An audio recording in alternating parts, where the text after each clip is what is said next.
Hey, this is Brett Walkow with Actors Reporter. We're here with our special Comedy in Vegas, sitting with one of my idols, and I'm just happy to be sitting with him today. He's, you know him from so many television shows, so many films, and his show in Vegas, Mr. George Wallace. Hello, this is George Wallace at the fabulous Flamingo Hotel.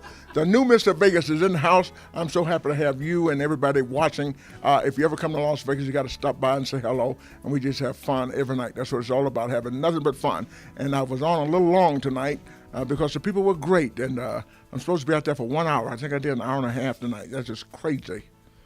You were always so gracious to all the comics, and I barely knew you. There was a big gala going on, and you took the time to sit in the back with me and talk to me about comedy and tell me stories about how you and Jerry Seinfeld were living in an apartment in Manhattan and struggling. For 13 years, I taught him everything he knows, Jerry Seinfeld, yes. And such a great friend. He's my friend today, and today we're going over the thing now with he and Donald Trump, And so we do all that. We're still best friends. We make decisions like that, and I'm so proud of him. We have fun here at the Flamingo. And Brett, I do remember meeting you long time ago, and I'm very surprised I sat down and talked to you. How was that nice at all? We can't even continue because our cameraman's laughing so hard. Okay, now something that I didn't know, that I know your fans are going to love to hear, your newer fans might not know this. When you first started, in your first time on stage, I was told that you came on in a preacher outfit as a reverend. I used to be the Reverend George Wallace. Yes, I did. And I used to do, my Bible was the yellow pages. Whatever you want, look it up in the book.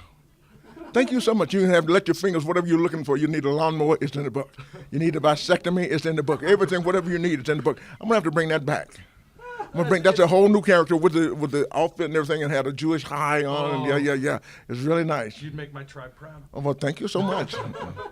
You know me, I'm whatever holiday it is, that's my religion. That's where I'm from. Now, for our younger comedians, that was your first time and you improvised that? You were thrown up on stage and you just kind of went for it? No, like I said, I'm born and raised in the church, so then I thought somebody said, well, be a minister. That's all you know about. And I took that and did that, and I did it for about 2 years. And then after that, I said, well, let me change over. You have to grow as a comedian. Yeah. You start and you don't know anything until like 7 years. And then that's when you know who you are, after 7 years. And so I did the minister for 2 years, and I just start talking about, you just have to grow. You have to grow out of things. You have to grow into new material, and that's what that's what I do every night, go into new material. And I was so disappointed tonight. I had I forgot the Southwest Airlines with the new moon roofs and sun roofs they have. I forgot to talk about that. I didn't talk about so much tonight, but we'll get it tomorrow night. Definitely. Well, the thing is that as a comedian, I looked up to you for years, and I mean, this is a joy for me. I would love to know, who have you looked up to, as a comedian throughout the years? Well, I'm 6'5". I don't look up to anybody except Brad Garrett.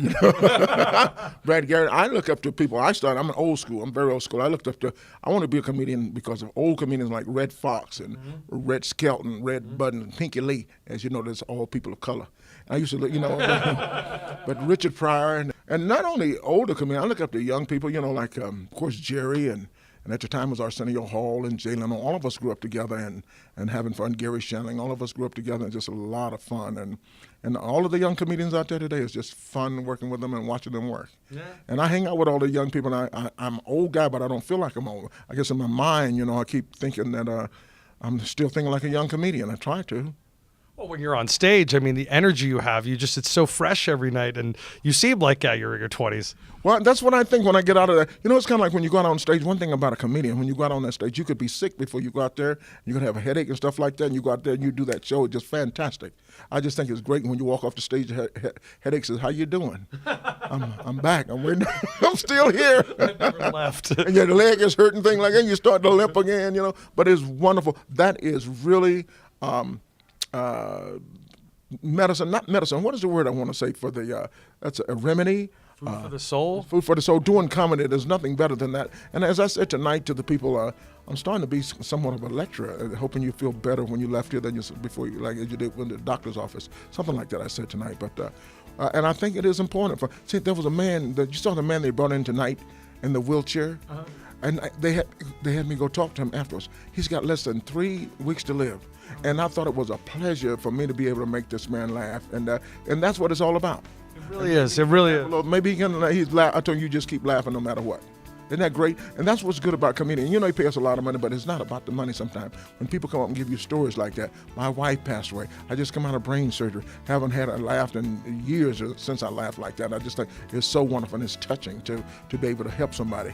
And laughter is healing for the soul. That's what I was trying to say. It's so good, and I just love to go to work every night.